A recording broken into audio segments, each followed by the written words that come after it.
Boa noite, Elias Neto. Olá, boa noite, que bom estar aqui nesses dias de carnaval, trabalhando para você, batendo papo como se estivesse na sua casa. É sempre um prazer, viu? Um grande abraço para você em todo o estado de Mato Grosso, por meio das nossas emissoras da TV Cidade Verde, em todas as cidades do estado. Um abraço para você que nos acompanha muito além das nossas divisas e das fronteiras, por meio do YouTube e também por meio do Facebook da TV Cidade Verde. Hoje, um programa de uma forma um pouco diferente, nossa abertura também um pouco diferente. Já vamos colocar aí a imagem da entrevistada desta noite para você no Boa Noite. Olha aí, essa nossa entrevistada de hoje é médica formada pela Universidade de Cuiabá, UNIC, com residência em clínica médica pelo Hospital Santa Rosa e especialização em hematologia e hemoterapia pela Universidade Federal de São Paulo, a Unifesp. Atualmente atua como hematologista clínica na Oncomed e no Hospital Santa Rosa, além de ser receptora no curso de medicina da UNIC. Por isso, boa noite, doutora Gabriela Matias. Boa noite. Tudo bem? Tudo bem, obrigada pelo convite. Nós que agradecemos. Feliz. Obrigado por ter atendido ao nosso pedido para estar aqui. O que é receptora? É preceptora, na verdade. Preceptora, sim. Tá certo. Eu falei errado, é preceptora, estava certinho aqui. Preceptoria de medicina, você fica responsável por ensinar também. Os alunos durante o curso em várias matérias diferentes que eles precisam passar durante o curso. Sim. E aí você então é uma professora. Isso. Sim. Lá onde você estudou, aí você voltou. Voltei. Para retribuir um pouquinho daquilo que você... Exatamente. Que você aprendeu. Parabéns. Né? Obrigada. Você hoje é hematologista. Hematologista trata de... Doenças do sangue. Do sangue, Do né? sangue. Sim. E essas doenças do sangue, são quantas doenças do sangue? Isso, são várias doenças do sangue. Sim. A gente tenta dividir as doenças do sangue entre doenças benignas e doenças malignas. Sim. Uhum. Entre as benignas, uma das mais comuns, anemias. Sim. Anemias, a gente tem diversos tipos de anemias, né? Outras doenças benignas, doenças da coagulação sanguínea, Sim. tromboses, hemorragias, né? Discrasias sanguíneas.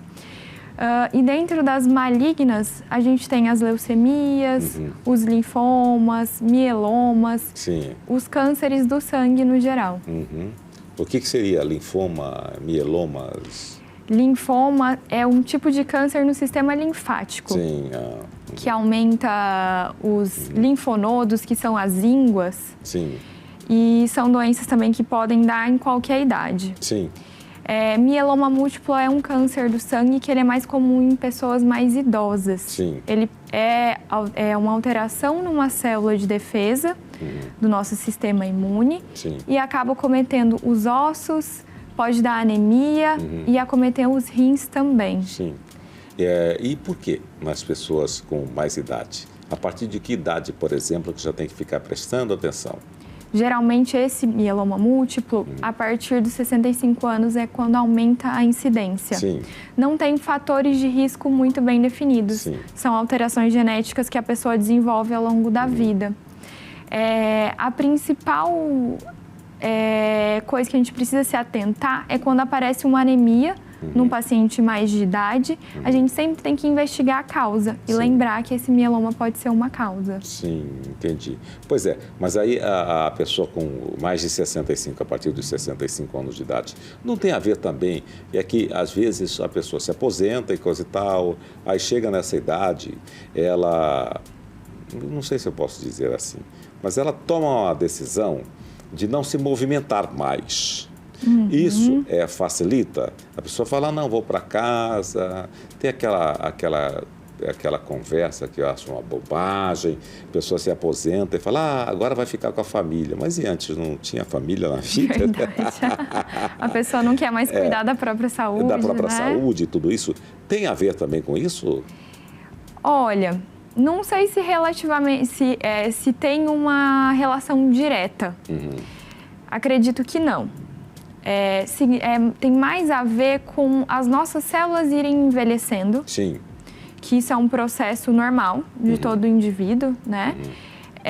E daí, quanto mais as nossas células vão envelhecendo, elas perdem esses mecanismos de defesa, de proteção contra o câncer. Então, por isso que os cânceres, a maioria deles, aumentam com o passar da idade. Ah, sim, entendi. Claro que hábitos saudáveis sim, é isso ajudam. que eu ia dizer. Os hábitos saudáveis. Exatamente. A pessoa continuar ativa e tudo isso. Exercício físico. Com certeza. Não fumar, ter uma alimentação saudável. Sim. Isso ajuda no geral. Tem tudo a ver, né? Tudo a ver. Exatamente. E a leucemia? O mês de fevereiro foi um mês, ele é um mês que ele é dedicado ao tratamento dessa doença, né? Que cor que é? Agora são várias fevereiro cores. laranja. Laranja, fevereiro laranja, né? Perfeito. A leucemia é mesmo uma doença silenciosa? A leucemia é uma doença que quando ela aparece de forma aguda, ela vai apresentar bastante sintomas. Principalmente falta de ar, cansaço, palidez, febre, pode ter sangramentos também, manchas roxas pelo corpo. Sim. A gente orienta os pacientes a procurarem assistência o quanto antes, quando apresenta esses sintomas, porque geralmente ela se apresenta de forma muito rápida. E a evolução dela é de uma gravidade muito grande. Sim. Então, por isso, a gente não consegue fazer uma prevenção dela, mas o diagnóstico precoce é muito importante. É possível fazer. Com certeza. Mas, assim, as pessoas estão conscientes disso? De que quando aparecem esses sintomas, que você falou, manchas avermelhadas, sangramento, mas que tipo de sangramento?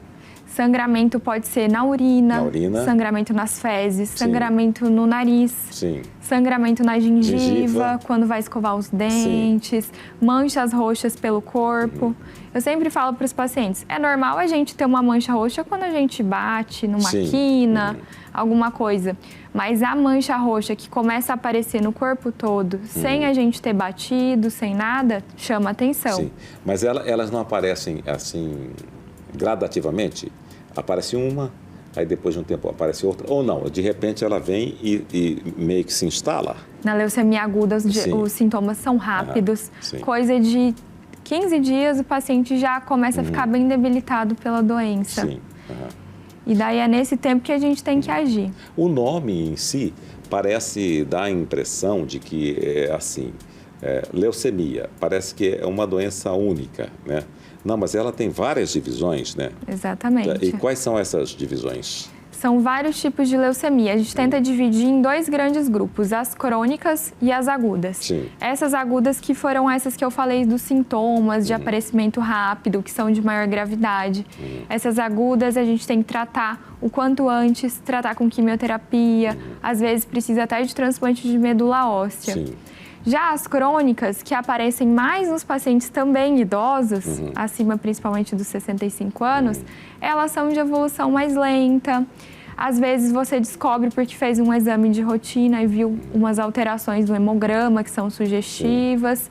E nessas crônicas a gente controla, na maioria das vezes, só com comprimidos. Então, o paciente acaba falecendo de outras coisas e não dessa leucemia crônica. Sim.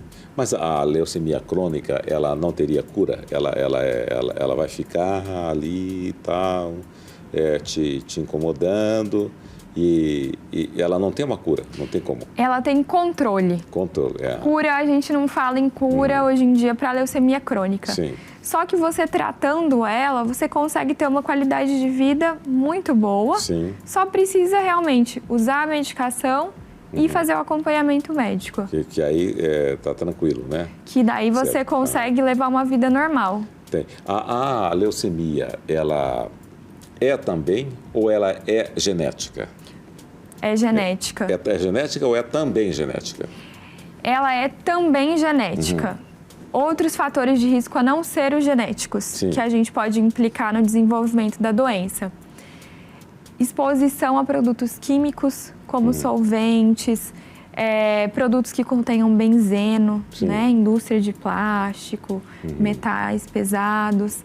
Pessoas que fizeram tratamento de outros cânceres. Sim. Então, se o paciente passou por uma quimioterapia, uma radioterapia, esses fatores podem levar a pessoa a desenvolver também a leucemia. Sim. Mas, na maioria das vezes, a gente não consegue identificar esses fatores. Sim. E daí é onde entra o papel da genética, Sim. Sim. que é a maioria dos Que casos. a situação porque passa, por exemplo, a Preta Gil, ela é aguda. Aquilo ali é aguda, é genética, o que seria? A Preta Gil, ela tem um câncer de cólon do intestino, né? Sim. O câncer de cólon, ele já tem outros fatores de risco. Ele pode entrar, por exemplo, tabagismo, a história familiar também é bem importante, a hereditariedade, né? Mas, geralmente, essas alterações genéticas são muito pesadas, é o principal. É o principal, né? Essas alterações genéticas que eu digo, são mutações genéticas que a gente desenvolve ao longo da vida. Você não necessariamente você nasceu com essa predisposição. Sim. E daí fatores seus e do ambiente que podem desenvolver esse câncer. Falando voltando a falar sobre a leucemia, quando falei da Preta Gil, eu mudei um pouco o câncer, né? Então, a partir de que idade é preciso tomar mais cuidado com relação à leucemia, ou não existe essa questão de idade? Ela vem para todos? Exatamente, ela vem para todos, porque a leucemia, principalmente as agudas, ela é uma doença que a gente pode ter desde o recém-nascido até o idoso. Sim. Então, não tem preferência de idade. Qualquer pessoa pode apresentar essa doença. Sim. Já as crônicas são mais em pessoas idosas, principalmente a partir de 65 anos. 65 anos, né? Que é aquela que vai e... Que é mais insidiosa. Exatamente. Como é que é hoje Mato Grosso com relação a esse tipo de doença?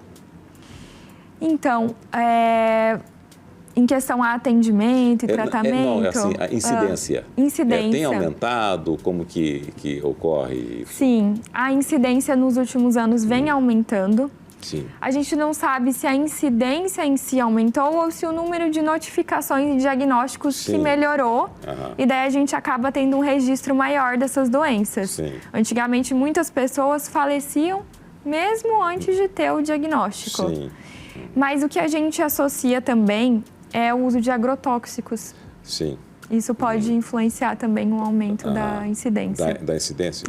Mas aí o uso de agrotóxicos que você diz, é o profissional que usa agrotóxico? Que trabalha?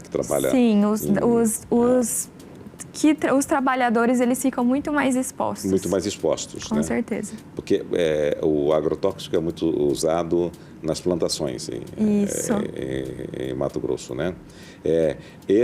Essa química que desce nas plantações, ela é levada também para a alimentação das pessoas ou não? Não conseguiu se relacionar diretamente com a população em geral, porque é muito difícil a gente achar alguém que não consome, né? Sim. Nosso dia a dia. Mas essas pessoas que estão ali trabalhando nas lavouras, com certeza, essas ficam mais expostas. E existe uma crença, eu não sei se é crença, se o que é, se realmente é real. As pessoas dizem, você vai comprar uma fruta, né? Se ela estiver muito bonita e coisa e tal, ela tem muita química. Tem sentido isso? Tem um pouco de sentido, tem, né? Porque às vezes as frutas que estão mais danificadas é as que foram menos expostas a veneno, né? Sim. Por conta dos insetos e tudo mais. Porque ela conseguiu se proteger. Mas aí ela tem uma química um pouco maior, mais acentuada. Isso. Né? Eu acredito que hoje em dia as coisas tenham avançado mais. Sim. Eles têm bastante produção orgânica, Sim. né? Acho que isso deve fazer diferença. E a própria ciência, ela evoluiu muito no sentido de herbicidas e tudo isso, né? Isso. A gente percebe, não, isso é evidente, né? Essa evolução. A pessoa que tem obesidade, ela pode também ter facilidade, sei lá, ela corre risco de contrair, por exemplo, uma doença como leucemia por causa da obesidade? Não, a gente Não, não né? tem relação direta da obesidade com a leucemia. A questão da obesidade é que quando essa pessoa for fazer o tratamento com certeza vai ser mais complicado por questão da obesidade. Sim. Porque a obesidade entra como uma comorbidade. Ah, entendi.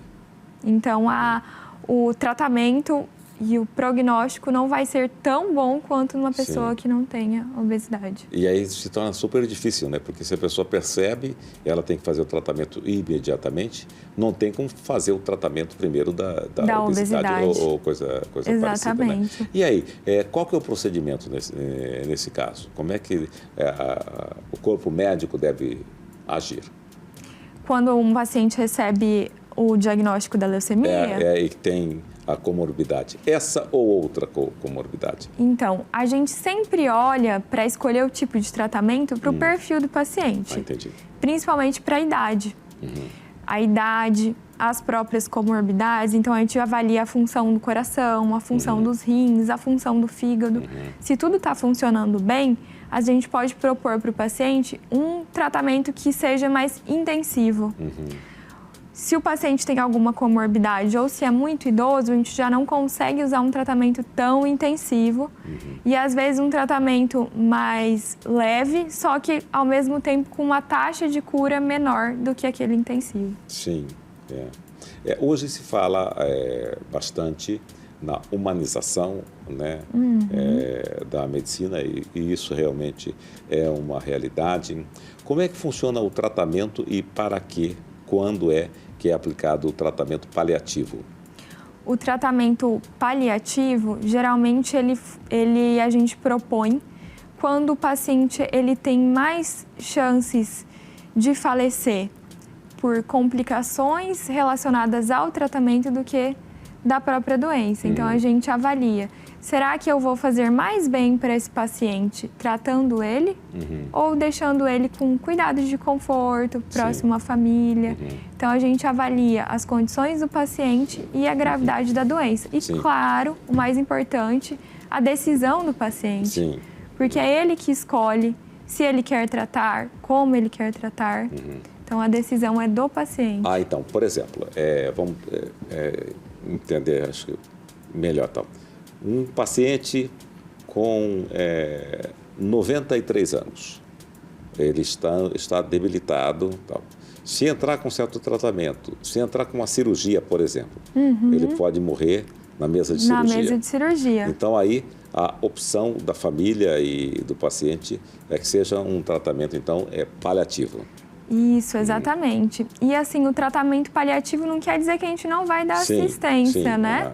A gente só não quer nenhum tratamento que seja invasivo, que vai trazer mais mal do que bem para ele naquele momento. O resultado vai ser pior ainda. Exatamente. Do que naquele instante. Isso. Né? Agora, aquele paciente que chega, ela é um paciente de meses de idade. E chega, bebezinho. Há casos, inclusive, né? Hoje a gente vê isso aí, mas eu acho que isso aí é super antigo, isso aí existia, né? Há casos de que o bebê contrai a doença, uma leucemia, algo assim, ainda dentro do útero, ainda no útero, né? É possível fazer esse tratamento ainda com o bebê, no bebê, enquanto o bebê está na barriga da mãe? Não, geralmente ele vai se desenvolver, a gente consegue diagnosticar a doença depois que a criança nasce. Sim. E daí a gente trata já o bebê depois que nasceu. E tratamento de quimioterapia intraútero não tem estudo sobre isso. Não tem estudo sobre essa questão aí, né? Então, e aí você recebe aqui o bebê de dias, né? E como agir nessas horas? Porque é um corpinho que, olha, é uma coisa muito delicada, né? Exatamente. Essa faixa neonatal, ela não é tão incidente, mas pode acontecer. Mas que bebê de meses, por exemplo, pode desenvolver a doença. E o tratamento é feito. E tanto o bebê quanto a criança responde, na verdade, melhor que o adulto no tratamento da leucemia. É super tranquilo, né? Porque está E a chance de cura é muito alta na criança. É muito alta, né? Exatamente. A partir de que momento em que a chance de cura numa leucemia aguda é mais complicado, é mais difícil? Quando o paciente é mais idoso, principalmente acima dos 70 e poucos anos. Sim. Eu perguntei agora há pouco sobre a questão da hereditariedade. Eu vivenciei uma situação com um amigo meu, que era assim, o pai dele faleceu com leucemia, né? Ele era médico, aí ele faleceu com leucemia e esse meu amigo era adolescente. Quando ele já adulto assim de 20 e poucos anos, ele teve a mesma doença. A mesma leucemia? E faleceu, a mesma leucemia, né? Olha só. Exatamente igual ao pai. Aí não há dúvidas que foi hereditário. Né? Entretanto, as outras pessoas dessa família, ninguém teve. Ninguém teve. Né? Exatamente. Por que isso ocorre? A genética, ela mira em um só? Como é que é, irmã? Então, na verdade, a gente não pode... Essas alterações genéticas da leucemia em si é diferente. Tem alguns cânceres que eles são hereditários. Ele não tem uma relação tão direta da gente conseguir estimar uma probabilidade de o pai teve quantos % de chance o filho vai ter. A gente não consegue fazer essa estimativa direta. Só que a gente sabe que em famílias que têm câncer, geralmente vai ter outros familiares com câncer. Às vezes não do mesmo tipo, mas outros tipos de câncer também. Isso aí é uma coisa que ainda está sendo muito estudada. E cada vez a gente vai descobrindo mais o peso desses genes mutados na incidência desses cânceres. Esses estudos, em termos de estado de Mato Grosso, como é que eles se encontram? As universidades aqui têm olhado muito para esse lado aí, ou existe um trabalho padrão enquanto você passa pela faculdade? Então, nível de pesquisa genética, de estudos oncológicos, acaba sendo concentrado mais nos grandes centros. Então, a gente tem em São Paulo, né, a USP, São Paulo, USP Ribeirão Preto, a própria Unifesp. Então, eles fazem muita pesquisa nessa área. Aqui no Mato Grosso, a gente tem outros tipos de estudo, mas também estudos na parte de tratamento, recrutando pacientes para tratamentos mais novos. Isso é muito importante também. E quais são os tipos de estudos que nós temos aqui? Então, a gente tem alguns estudos de pacientes oncológicos.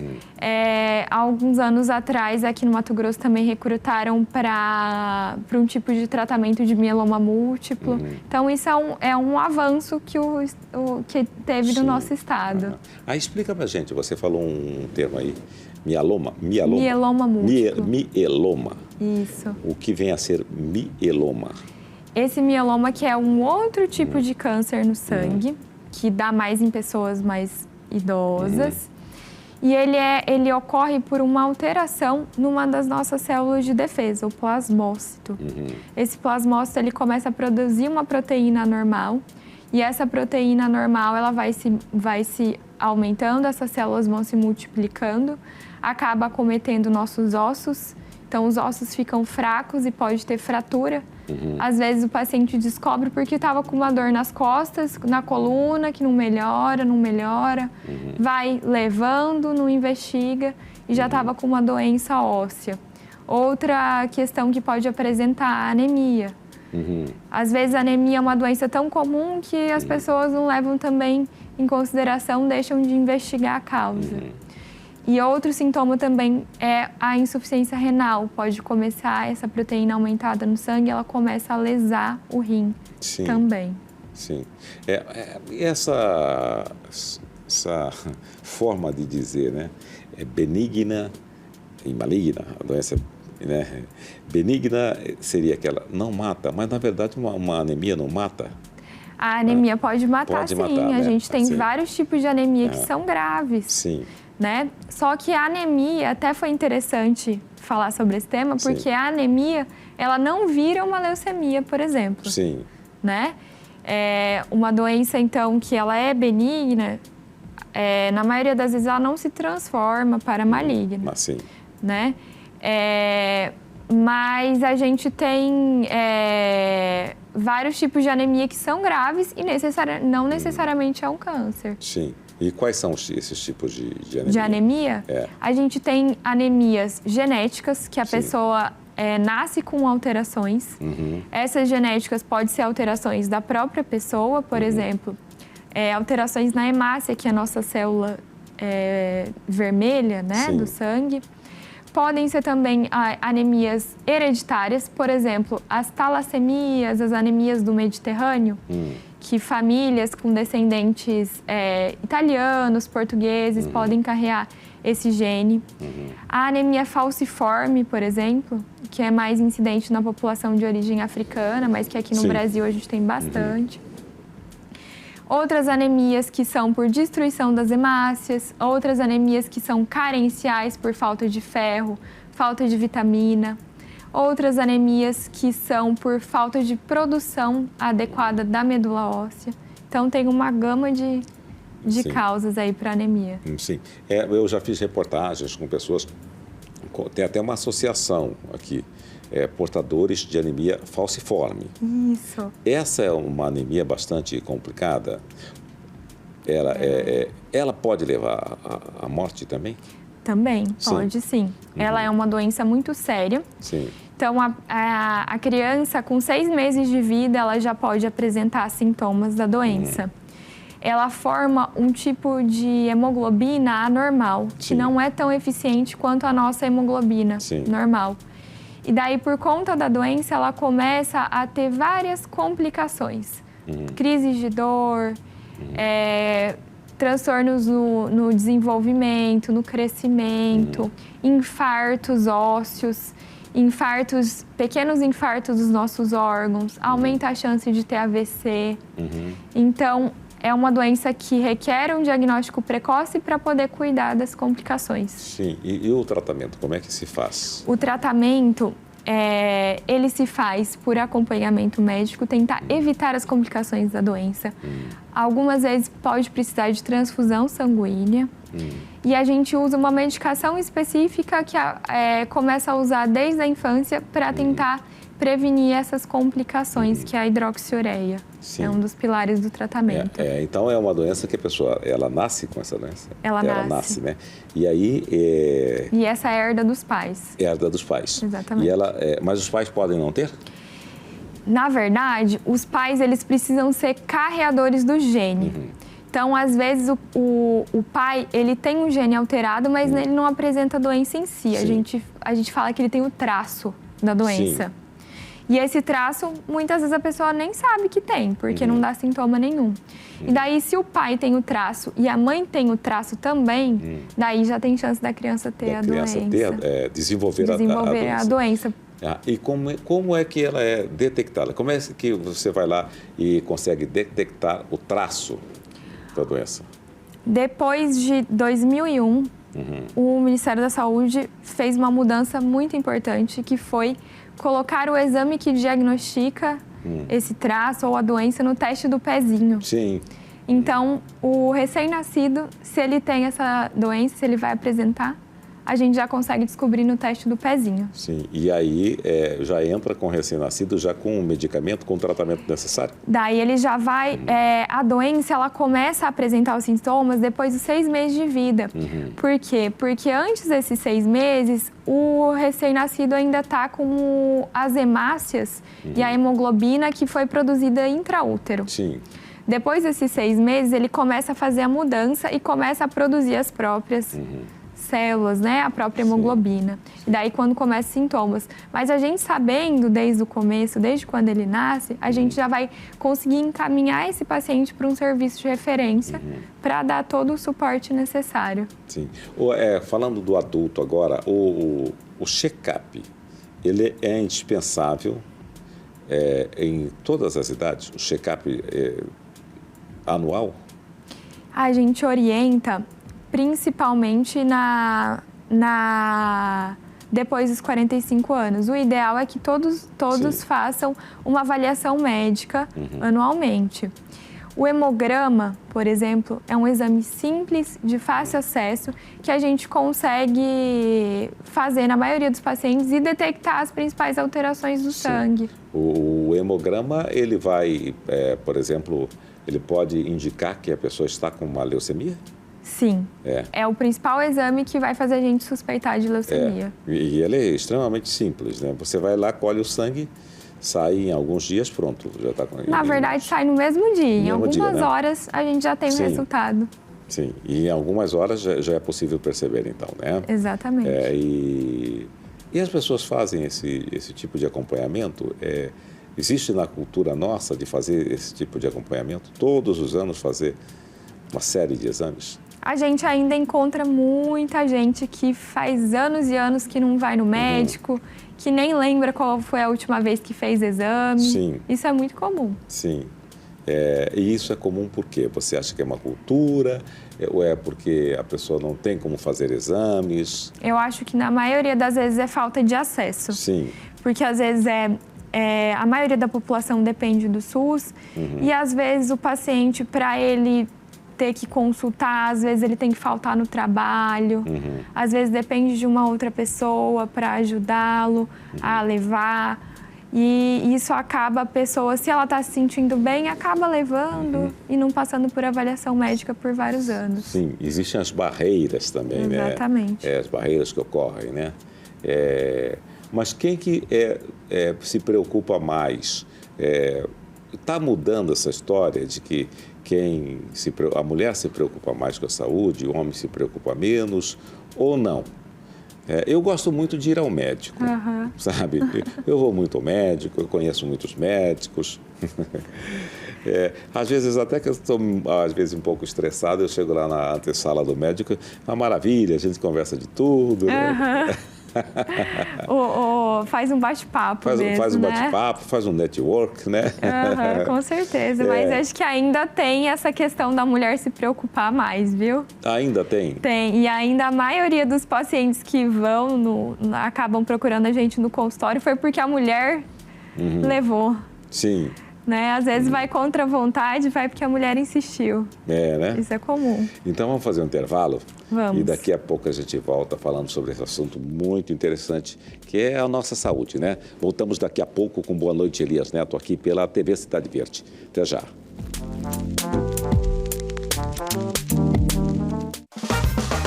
E nós estamos de volta com Boa Noite, Elias Neto, aqui pela TV Cidade Verde. Estamos falando sobre leucemia, mas acima de tudo falando também sobre a saúde das pessoas, como você deve se cuidar, com a doutora Gabriela Matias, que se formou na Unic, Universidade de Cuiabá, e já esteve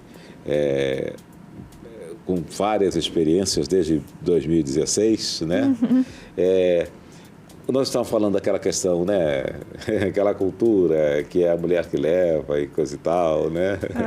Mas realmente meio que fica indignante, né? A gente chegar assim. Às vezes chega o casal, o homem não apresenta nem a carteira do plano de saúde dele lá. A mulher que leva, né? É verdade. E o cara às vezes assim bem novo, né? Sim, com certeza. Isso vem de uma cultura, né? Vem de um... É machismo isso aí? Eu acho que pode estar enraizado isso, né? Sim. Dessa questão do homem se preocupar mais com o trabalho e de tentar ser o provedor, né? Apesar da gente já ter a mulher aí inserida no mercado de trabalho. Há muito tempo, né? Há muito tempo, né? Aí, né? Mas acho que ainda são essas raízes que a gente tem. Exatamente. Você falou no exame, como é que é o nome do exame? O hemograma. O hemograma, né? E você vai detectar lá como é que estão os glóbulos brancos, os glóbulos vermelhos. Isso. Por exemplo, né, uma das facetas de um hemograma, né?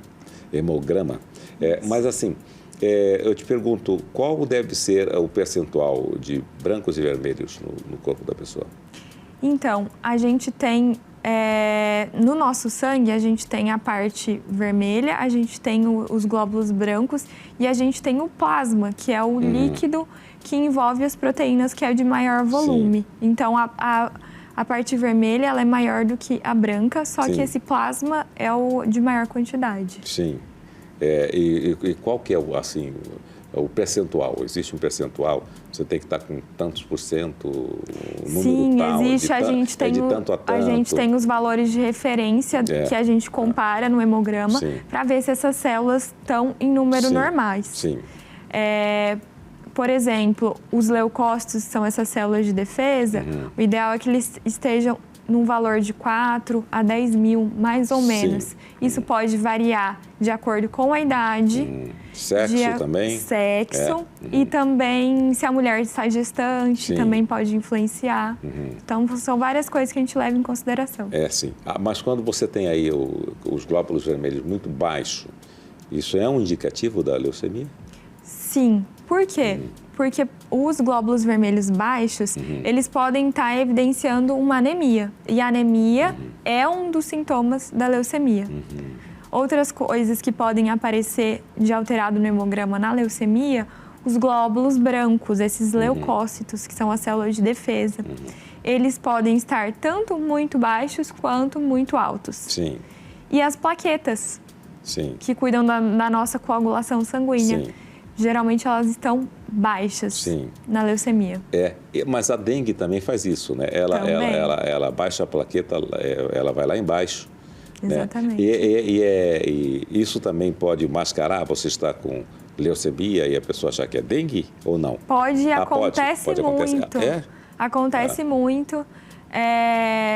Tanto o inverso de, às vezes o paciente chega com algum tipo de febre, dor no corpo, faz o hemograma e as plaquetas estão baixas.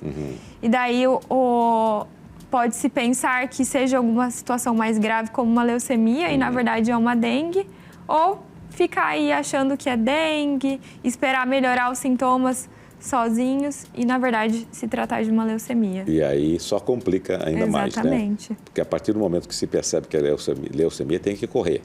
Correr contra o tempo, né? Exatamente. Quanto antes a gente diagnosticar e tratar, é melhor. Nós tivemos uma fase muito aguda da dengue. Né? E, aliás, agora estamos novamente com essa questão da dengue, com a chikungunya, né? A chikungunya também, ela causa o mesmo problema, baixa plaquetas ou não? Ou é diferente da dengue? A dengue, ela faz essa alteração mais característica da plaqueta. Só que as outras arboviroses, aí entra a chikungunya, a zika, a própria febre amarela também, que não é tão comum, mas todas elas podem fazer essas alterações sanguíneas, sim. Inclusive, podem também diminuir as células de defesa. Sim. A febre amarela veio também no mesmo mosquito, do Aedes aegypti? A febre amarela é outro mosquito. Anófelis, se não me engano, né? Uma coisa Isso. assim. A gente acaba não falando tanto de febre amarela, né? Sim, exatamente. Ela foi praticamente erradicada, por conta da vacina, graças a Deus. Por causa da vacina, graças a Deus. Né? Já tem vacina para dengue, né? Mas é só para criança, né? Isso. Na verdade, a vacina para dengue, ela não foi estudada em pacientes mais idosos. Por isso que acabam deixando também não aplicando nessa população idosa. Sim. E ela foi indicada para essa população da infância ali, da primeira faixa etária da adolescência, porque no estudo foi a população que apresentou maior gravidade da doença. Sim. Por isso que no SUS ela foi escolhida essa faixa etária para usar a vacina da dengue. Entendi. E quando chega a dengue hemorrágica, por que vem a hemorragia? A hemorragia da dengue, ela vem por vários motivos. Pelo próprio quadro inflamatório. Sim. A dengue faz uma inflamação muito intensa. Ela faz lesões vasculares que acaba consumindo as plaquetas, né? A plaqueta ela vai abaixar tanto por consumo quanto pela própria reação inflamatória. Ela também, a gente fala que aumenta a permeabilidade vascular, acaba extravasando o líquido de dentro dos vasos e indo para outros espaços que a gente chama de terceiro espaço.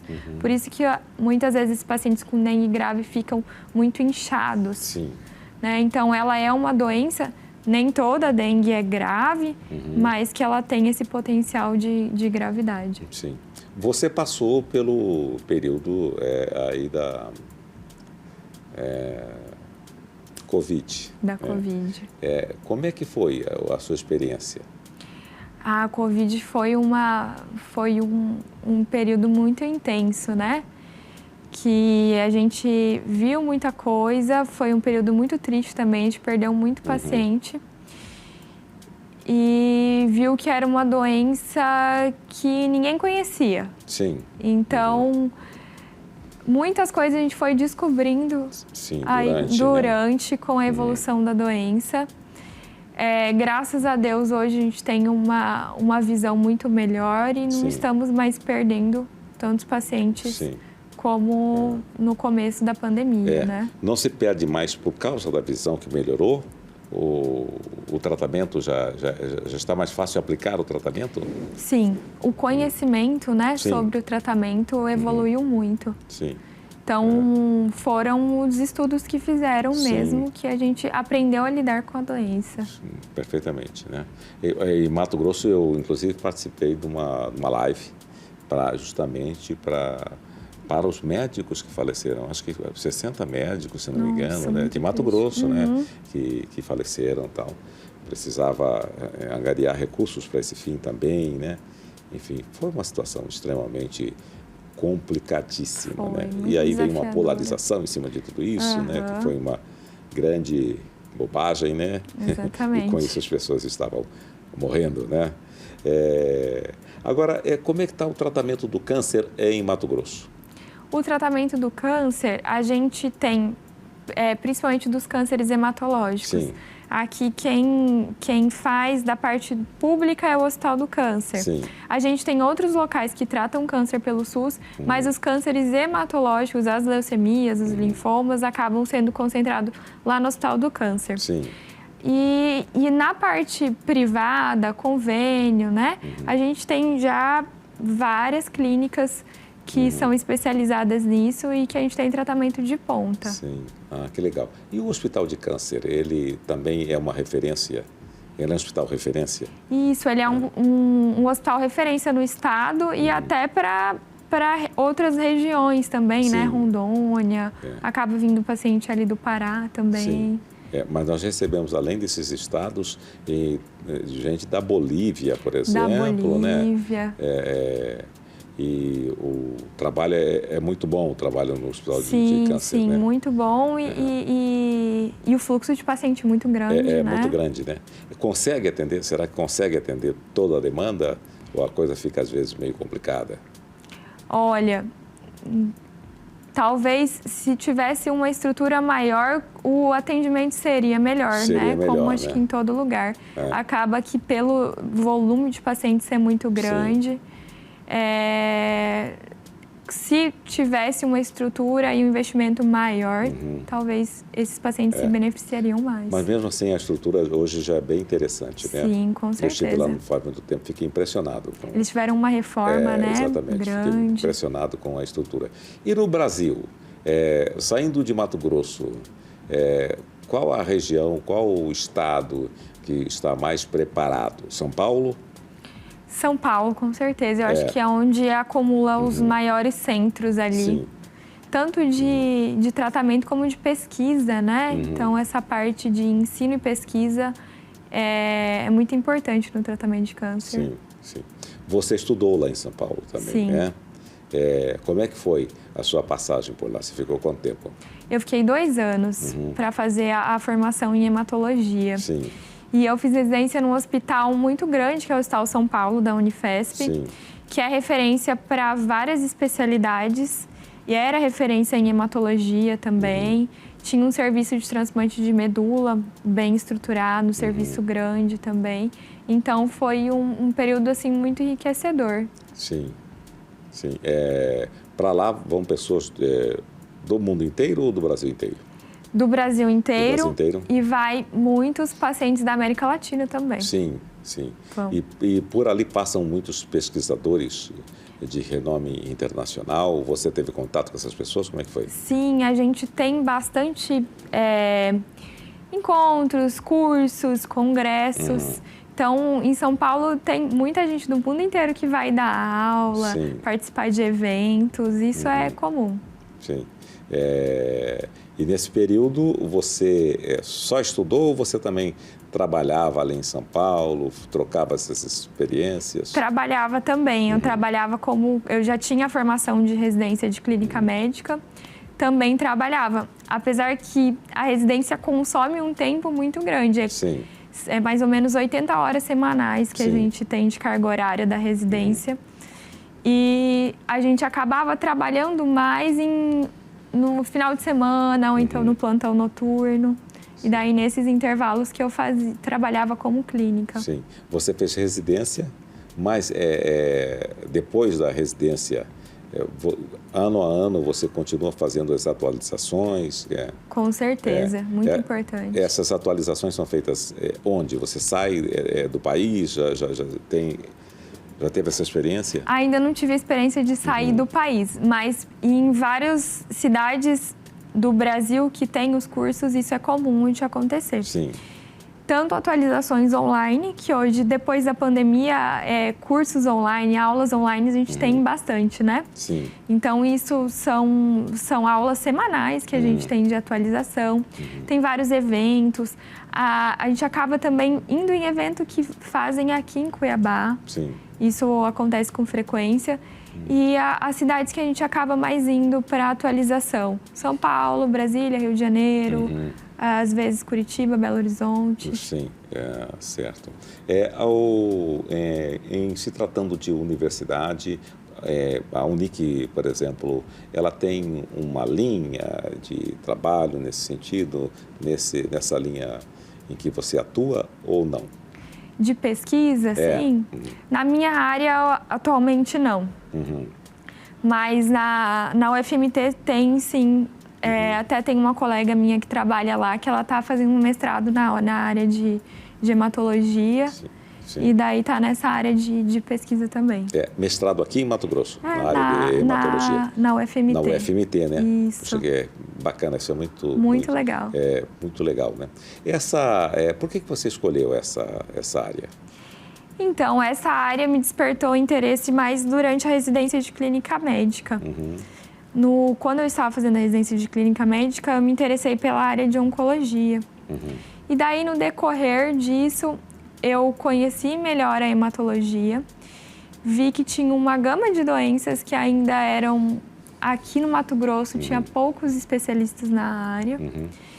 E que eu poderia trabalhar tanto em consultório quanto a parte hospitalar. Também, se eu quisesse trabalhar em laboratório com essa área, em banco de sangue. Então, teria uma vasta área para eu atuar. Sim. E é uma área também muito desafiadora. Então, que os pacientes realmente precisam do tratamento. E acabei gostando muito e fui para essa área. Quando que o paciente é indicado para o transplante de medula? O transplante de medula, geralmente os pacientes com leucemia aguda, que tenham uma leucemia de alto risco, Sim. eles são indicados para fazer o transplante de medula halogênico, que é aquele que precisa de doador. Sim. Ter um doador compatível. Outras doenças também, a anemia plásica, que é uma doença benigna, mas que também é muito grave, né? Que volta naquele assunto, se a anemia pode matar e pode ser grave? Pode, por exemplo, essa anemia plásica pode precisar de transplante. A gente tem também os linfomas, que às vezes quando eles não vão tão bem na primeira linha de tratamento pode precisar de transplante de medula. O próprio mieloma, que a gente conversou, também pode precisar de transplante de medula autólogo. Sim. Então, essas doenças, esses cânceres malignos do sangue, né, pode precisar desse transplante de medula. Esse transplante é realizado em Mato Grosso? Não, infelizmente não. Existe uma perspectiva de realizações de transplante por aqui? Se fala nisso? Se fala nisso. Sim. Ainda está um pouco distante, porque a gente precisaria de uma equipe grande, precisaria da estrutura, tanto hospitalar quanto estrutura laboratorial, estrutura de um banco de sangue mais moderno. Então, é uma terapia que requer muito investimento. Sim, exatamente. No caso de transplante, a pessoa é levada para onde? Aqui de Cuiabá, por exemplo, ela deve ser levada para onde? A gente referencia de acordo no privado, de acordo com o plano de saúde da pessoa. A gente acaba referenciando mais para São Paulo mesmo, ou para Brasília.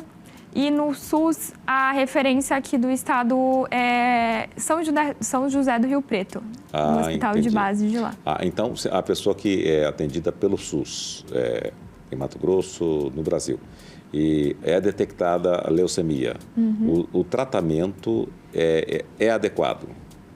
É adequado. A gente começa com a quimioterapia, a gente faz a quimioterapia aqui em Cuiabá.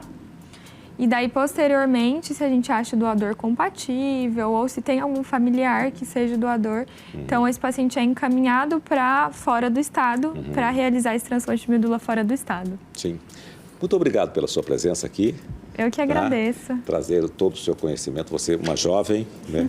E falando com tanto conhecimento aí sobre o trabalho que você realiza. Parabéns, viu? Muito obrigada, fiquei feliz de ter participado. Obrigado. A gente fica por aqui, muitíssimo obrigado pelo seu carinho, sua audiência. Um abraço, um beijo.